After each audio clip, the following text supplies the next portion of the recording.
Hello and welcome. Today we will tell you the true story of a great man, Benjamin Franklin.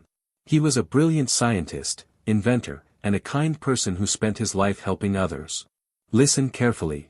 You can use the shadowing method, listen and repeat the sentences to improve your English naturally. Let's begin. If you look at the United States $100 bill, you will see a serious man with thoughtful eyes and shoulder-length hair. That man is Benjamin Franklin. He is one of the most famous Americans in history. Many people think he was a president, but he was not. He never became president of the United States. Still, he was so important that his face is on the highest dollar bill in everyday use. Why? Because Benjamin Franklin helped create the United States. He was a writer, scientist, inventor, politician, and diplomat. He lived in the 1700s, but his ideas and inventions still affect us today. Benjamin Franklin was born in Boston in 1706. He was the 15th child in a family of 17 children. His father, Josiah Franklin, made soap and candles. Life was not easy. There was not enough money to send Benjamin to school for many years. He only went to school until the age of 10. But he loved to read. He read everything he could find, books, newspapers, anything with words. He learned from the world around him. This was the beginning of his lifelong hunger for knowledge. When he was 12 years old, Benjamin became an apprentice to his older brother, James, who owned a printing shop. There, he learned to print newspapers and books. He also learned to write clearly and with style. Benjamin worked very hard, but his brother treated him badly. So, when Benjamin was 17, he ran away. He went to Philadelphia, a big city in Pennsylvania. He had little money and no one to help him. But he found work in a printing house. People noticed how smart and honest he was. Soon, he was not only working, he was also writing. One of the most exciting things about young Benjamin was that he wanted to improve himself every day. He made a list of virtues, good qualities like honesty, hard work, and self-control, and he tried to practice them all. He believed that every person could become better through learning and effort. This idea helped shape the American dream, the belief that anyone can succeed through hard work. By the time he was in his early 20s, Franklin owned his own printing business. He published a newspaper and also a yearly book called Poor Richard's Almanac. This book was full of advice, jokes, weather predictions, and little sayings called proverbs. Some of them are still famous today, like early to bed and early to rise, makes a man healthy, wealthy, and wise. People loved it. It made Franklin rich and well known. But Benjamin Franklin was not only a businessman and writer. He was also a curious thinker. He asked questions about the world. Why does lightning strike? How does electricity move? Can people use it? These questions made him one of the first great scientists in America. He did not go to a university, but he did experiments. His most famous one happened during a thunderstorm. He flew a kite with a metal key tied to it. When lightning struck the kite, he felt an electric shock through the key. This proved that lightning is a form of electricity. It was dangerous, he could have died, but it changed science forever. Franklin also invented many useful things. He created the lightning rod, which protects buildings during storms. He invented bifocal glasses for people who need help seeing both near and far. He designed a new kind of stove that used less wood and gave more heat. He even made a musical instrument called the glass harmonica, which famous composers like Mozart later used. Even though he was a scientist and inventor, Franklin still cared deeply about people and their communities. He helped start the first public library in America. He started the first fire department in Philadelphia and helped create one of the first hospitals. He believed that knowledge should be shared and that people should help each other. But Franklin's life became even more interesting as he got older. He began to speak out more about freedom and justice. He did not like how Great Britain was treating the American colonies. He believed that people should have the right to make their own laws and decisions.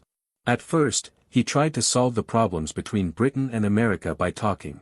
He went to London as a diplomat. He tried to make peace. But the British government did not listen. In the end, Franklin returned to America and joined the fight for independence. He was already in his 70s, an old man by the standards of the time. But he worked harder than ever. He helped write the Declaration of Independence in 1776. This was the document that said the American colonies were now free and would become their own country. Franklin did not stop there. After the war began, he went to France as an American ambassador. He wore simple clothes and acted like a wise, humble American. The French people loved him. More importantly, the French government trusted him. Franklin convinced them to give money, weapons, and even soldiers to help America win the war. Without France's help, the United States might not have won its freedom. He stayed in France for many years, doing important work. He signed the peace treaty that officially ended the war. When he returned home, he was welcomed as a hero. But he was not finished yet.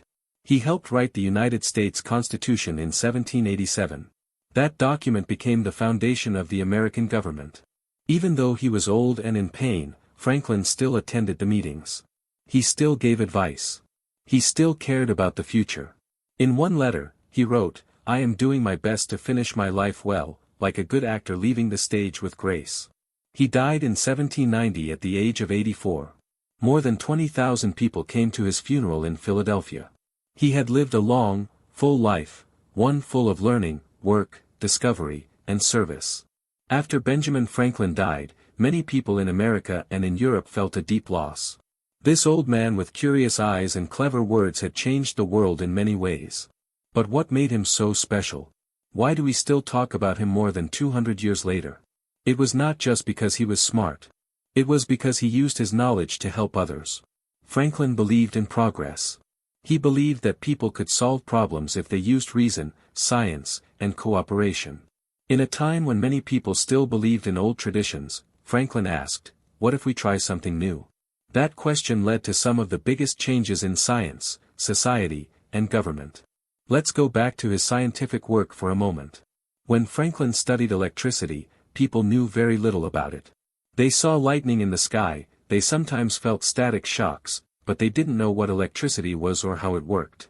Franklin helped to give names to things we now use every day, like positive and negative charge, conductor, and battery. He didn't just play with electricity, he tried to understand it. He published papers and wrote letters to other scientists in Europe. They respected him not just as an inventor, but as a real thinker. One of his most practical inventions was the lightning rod. In Franklin's time, churches and houses often caught fire during storms. People thought lightning was a message from God. Franklin showed that it was a natural force. He placed a metal rod on top of buildings, connected by a wire to the ground. When lightning hit the rod, the electricity went safely into the earth instead of burning the house. This saved many lives and buildings. But Franklin never tried to make money from his inventions. He believed that knowledge should be shared. He once wrote, "As we enjoy great advantages from the inventions of others, we should be glad to serve others by any invention of ours." In other words, if someone gives you a gift, you should also give something back. This idea made him loved by many people. Franklin's ideas about society were also ahead of his time. He believed in education for all, not just rich people. He helped to start schools and colleges, including the University of Pennsylvania. He helped organize the first public lending library in America. This meant that even people without money could borrow books and learn. He believed that an educated public was the foundation of a strong country. He also helped to start a hospital in Philadelphia, where poor people could get medical care. He helped create the first fire company in the city, where trained volunteers fought fires and saved lives.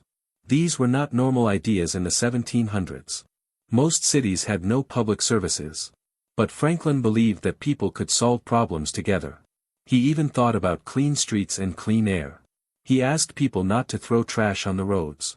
He studied the way smoke from stoves moved through chimneys. He always looked for ways to make everyday life better. Even small things were important to him, because small things add up over time. His life was also full of big questions. One of the biggest was, what is freedom? Franklin lived in a time when kings ruled most countries. In England, the king and parliament made laws for the American colonies. But the colonies had no vote. Franklin at first tried to change this by talking and writing. He thought maybe England would listen. But after years of trying, he saw that change would not come. So he chose the side of independence. This decision was not easy. Franklin's own son, William, did not agree with him. William was the royal governor of New Jersey. He wanted to stay loyal to the British king. Father and son stopped talking. They were never close again. It broke Franklin's heart. But he believed that freedom was more important than comfort, even family. This shows how serious and personal the revolution was. It was not just politics, it divided homes. When Franklin helped write the Declaration of Independence, he worked with men like Thomas Jefferson and John Adams. They were younger, but they respected him. He added ideas and helped with the final words. The document said all people have the right to life, liberty, and the pursuit of happiness. These were powerful words. They changed how people thought about governments and citizens. Later, when Franklin went to France to ask for help, he became a kind of symbol. He wore plain clothes and a fur hat. This was different from the fancy style of French nobles. The French loved him. He became famous in Europe, not just as a leader, but as a thinker from the New World. He played music, told jokes, and talked about science and freedom. He used friendship and charm to win support for America. Franklin stayed in France for 9 years. He was old and often sick. But he worked every day, writing letters, making deals, and reporting back to Congress. In 1783, he signed the Treaty of Paris, which officially ended the war. The United States was now free. It was one of the greatest successes of his life. He returned home and was greeted as a hero. But the new country had many problems. The government was weak. The states were fighting over laws and money. Franklin, now more than 80 years old, joined the Constitutional Convention in 1787. He sat in the meetings, listened, and spoke when he needed to. He helped bring people together. He knew that compromise was the key to peace. The new constitution was not perfect, but Franklin supported it. He said, "I do not approve of everything in it. But I expect no better, and I am not sure that it is not the best." He was wise enough to know that no plan is perfect, but some plans are good enough to build on. In the final years of his life, Benjamin Franklin was slower, often in pain, but still full of ideas. He had gout, a disease that made his joints swell and hurt. He used a cane to walk, and sometimes he had to stay in bed. But his mind was still sharp. He continued to write letters, give advice, and speak about the future of the country he helped to create. One thing that troubled Franklin deeply in his last years was the issue of slavery. During most of his life, he did not speak strongly against it. He even owned a few enslaved people when he was younger. But as he got older, he changed. He began to see that slavery was wrong. He wrote that slavery was against the very idea of liberty, the freedom he had fought for. In 1789, just a year before his death, he became president of the first anti-slavery society in America. He wrote to Congress, asking them to end slavery. Many people did not agree with him.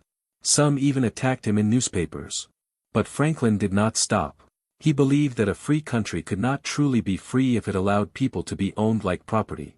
Even in his final months, he continued to think about the future.